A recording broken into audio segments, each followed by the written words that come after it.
World of Goo is a physics-based puzzle and construction game. The millions of Goo balls who live in the beautiful world of Goo have several unique characteristics, and the player must figure out how each type of Goo works and can be used to help the Goo navigate through each level of the game.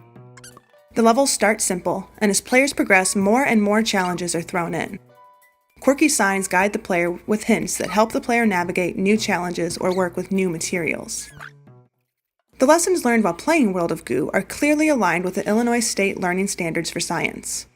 Students will understand the processes of scientific inquiry as they experiment and problem solve in their attempts to pass each level. Students will understand the fundamental concepts and interconnections of the life, physical, and earth sciences as they learn about each Goo's characteristics and function in the land of Goo.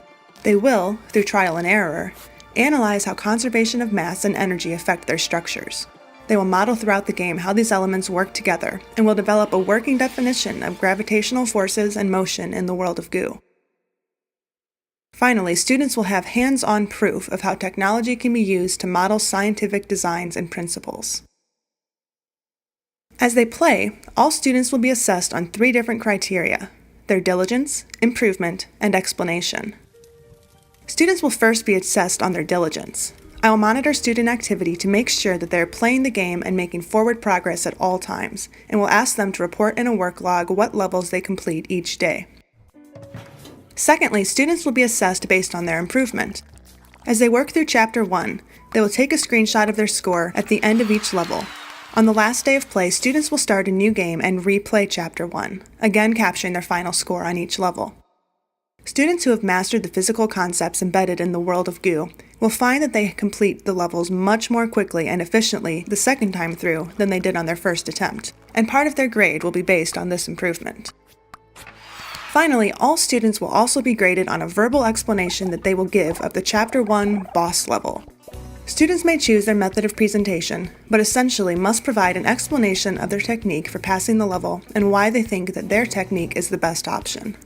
Suggested methods of delivery will be a voice recording, a screencast of the student explaining their technique as they play the level, a blog post with a written explanation, or a movie explaining their thoughts. After they explain what they did to pass the level, they will also be asked how their technique would change if the level's foundation had been on solid ground, rather than the turbulent pool faced in the game. This will demand that students mentally manipulate the circumstances and apply their knowledge of physical principles to an altered situation. The grading rubric will be evenly split between these 3 indicators of success: their progress, their improvement, and their thought process. World of Goo is a great tool for education. The game teaches clear and obvious physical concepts, makes it easy for a teacher to see that students are learning, and is also a lot of fun.